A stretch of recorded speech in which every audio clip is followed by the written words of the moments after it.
उहाँ आफै आफै गाडी चलाउँदै अगाडि बढिराख्नु भएको छ। हामी दुर्गा प्रसादसँगै अगाडि बढिरहेका छौँ।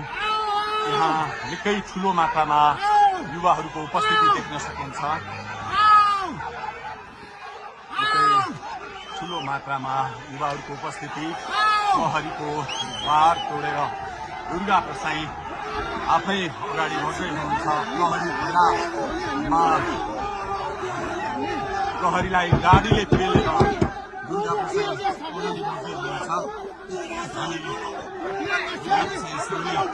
अगाडि बढ्दैछौँ।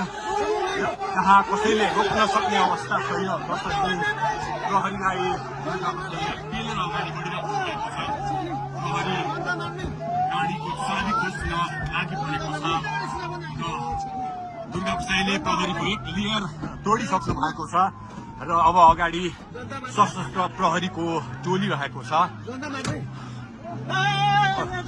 उहाँ अगाडि बढिराख्नु भएको छ। यो गाडीमाथि प्रहरीले अन्धाधुन्दा लाठीचार्ज गरिरहेको छ।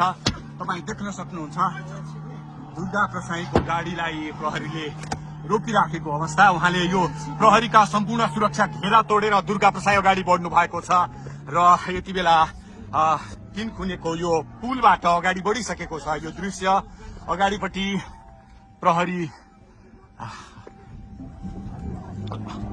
प्रहरीका यी घेरा तोडेर दुर्गा प्रसाई अगाडि बढिराख्नु भएको छ। हामी दृश्य देख्न सक्छौँ।